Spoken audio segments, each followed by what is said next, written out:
So I got some questions regarding differences between using overlays, PNGs and brushes, because in most of my products I include brushes and PNGs and sometimes as well the overlays.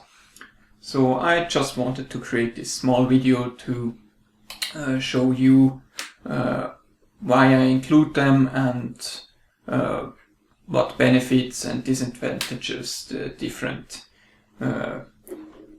ways to use them you will get. So let's jump right into it. So I will use one of my products, the Smoke and Fire Reloaded package.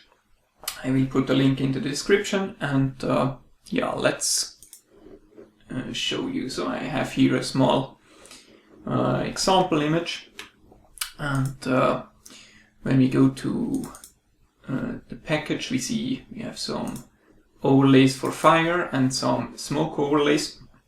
So a big advantage of overlays is often you have the full color. You don't get that with a lot of brushes. There you only have like a single color. As well with the PNGs that at least you get from my products, they will only be black on transparent. Also, you don't really have a size limit, and you get nice preview images from your file explorer, and as well you can open them and browse them with any program, what you normally cannot do so nicely with brushes depending on the tool you are using. So let's just take one of these images here, and we can just drag and drop them onto your image, and we place it, and in my case we have a black background, so this overlay is intended to use with the light and blend modes. So we just use the screen blend mode here, and we can just place that like this, and we already get a nice looking design.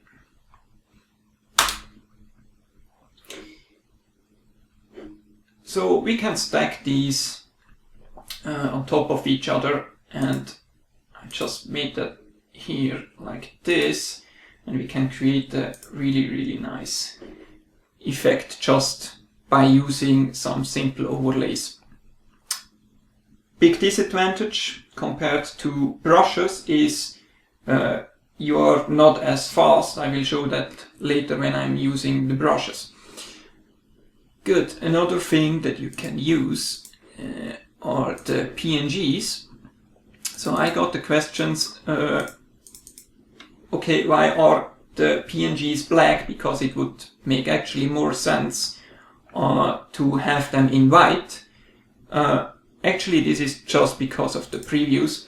So, for example, if I have my operating system theme on light and not on dark, then we see that we actually have here really nice previews that we can browse directly in our file browser. And if I would provide white PNGs, so white on transparent, we actually would see basically nothing here. Here the same, we can browse that quite fast with any other tool. And yeah, let me just get back to my usual dark mode. Great. And also it works with dark mode as well, except when the background is like 100% black, but normally you don't have that. Great, so we can just take one of these in here, and we directly have the transparency, so we don't actually need to do any blend mode changes. And we can rasterize the layer and invert that directly here to get the white stuff. So I just use Control I to invert all the colors of the layer. If we want to have another color, we can Control click on the layer and we can create a solid colored layer and choose any color that we want. Let's say something bluish here. Great. And then basically you can use them the same way I personally use brushes. And yeah, also here the one big issue is you have to take every single PNG that you want to use. You have to import it, place it as a layer, and move it around as you need it. Good. So let's go to the brushes. So I normally start with a solid colored layer as white, invert the map, the mask, not the map, sorry. And then I can just use the brushes that I have here, and one big advantage is I can directly change the size. So I changed my keyboard mappings, keyboard shortcuts, to use directly the size change of the brush, and as well to switch between the brushes. So previous brush, next brush, and decrease brush size and increase brush size. I just put keyboard shortcuts on that, and I can really fast, instead of having to transform every layer, I can just change the size and also switch between the brushes directly. So let's just put some brush here, maybe another one here, and just some random smoke. So another thing that is useful, so if you need more opacity, you just click twice, 3, 4, 5 times, and that's also something you cannot do with the PNGs and the overlays. You would have to copy the layers. And to colorize this whole thing, what is also included in most of my products is just the layer styles. You can as well, I will put the link in the description, you can download these layer styles for free from my website.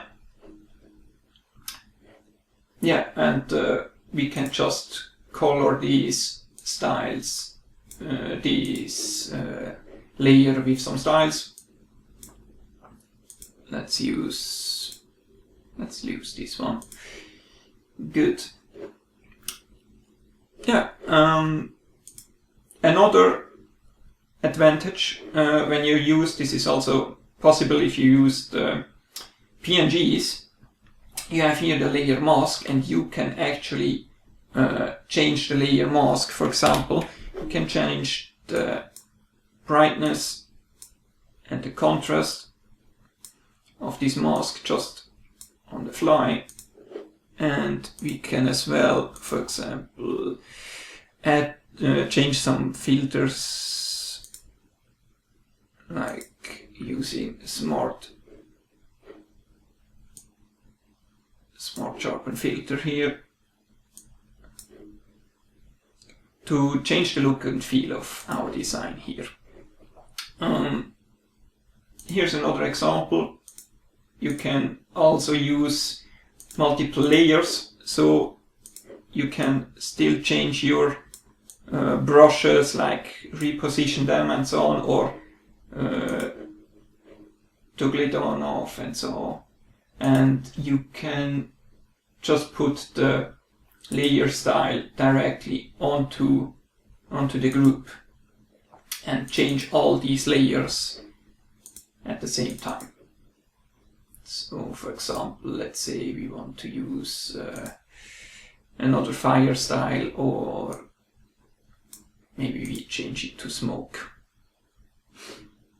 Good, so these are basically the differences between using overlays, PNGs and brushes, and the different advantages. So in most cases I use brushes. Sometimes I use the PNGs if I really need to use a nice preview, and if I really need the coloring for like a really natural coloring, I will use the overlays. Good, I hope you enjoyed this small video and that it helped you somehow. If you want to support me, go grab something from my store. You can as well click like and hit the bell, whatever. See you in the next video. Thank you.